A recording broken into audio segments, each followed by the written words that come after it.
क्या आपने कभी सोचा है कि बचपन में सूर्य को फल समझकर निगलने वाले महाबली हनुमान जी अपनी ही शक्तियों को कैसे भूल गए थे? आखिर ऐसा क्या हुआ कि उन्हें अपनी अपार शक्ति का स्मरण ही नहीं रहा? आइए जानते हैं इस अद्भुत कथा को। बचपन में हनुमान जी अत्यंत चंचल और असीम शक्तियों से भरपूर थे। वे कभी ऋषियों के आश्रम में पहुंच जाते तो कभी तपस्या कर रहे मुनियों के कमंडल और आसन छिपा देते। उनकी शरारतें इतनी बढ़ गईं कि ऋषियों की साधना में बार बार बाधा आने लगी। एक दिन अनेक महर्षियों ने विचार किया कि यदि इस बालक को उसकी शक्तियों का अहंकार हो गया तो भविष्य में यह संसार के लिए कठिनाई बन सकता है। इसलिए उन्होंने क्रोध नहीं बल्कि उसके कल्याण के लिए एक श्राप दिया। ऋषियों ने कहा, हे वानर बालक, आज से तुम अपनी दिव्य शक्तियों को भूल जाओगे।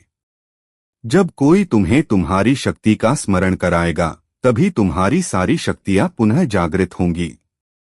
समय बीतता गया। हनुमान जी बड़े हुए लेकिन वे अपनी असाधारण शक्तियों को भूल चुके थे। फिर आया वह समय जब माता सीता की खोज के लिए वानर सेना समुद्र तट पर पहुंची। विशाल समुद्र को देखकर सभी चिंतित हो गए। कोई भी लंका तक छलांग लगाने का साहस नहीं कर पा रहा था। तभी वृद्ध और बुद्धिमान जांबवंत जी ने हनुमान जी को उनकी वास्तविक शक्ति का स्मरण कराया। उन्होंने कहा, हे पवनपुत्र, आप स्वयं नहीं जानते कि आप कितने महान और शक्तिशाली हैं। आपके समान बलवान इस संसार में कोई नहीं। जांबवंत जी के ये शब्द सुनते ही मानो श्राप समाप्त हो गया। हनुमान जी को अपनी सारी दिव्य शक्तियां याद आ गईं। उनका शरीर पर्वत के समान विशाल हो गया। उन्होंने प्रभु श्री राम का स्मरण किया और एक ही छलांग में समुद्र पार करके लंका पहुंच गए। इस कथा से हमें एक महान सीख मिलती है। कई बार हमारी सबसे बड़ी ताकत हमारे भीतर ही होती है, लेकिन हमें उसका एहसास नहीं होता।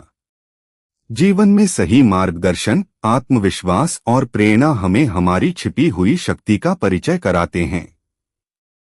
इसीलिए हनुमान जी केवल बल के प्रतीक नहीं, बल्कि विनम्रता, सेवा, भक्ति और आत्मविश्वास के भी सर्वोच्च आदर्श हैं।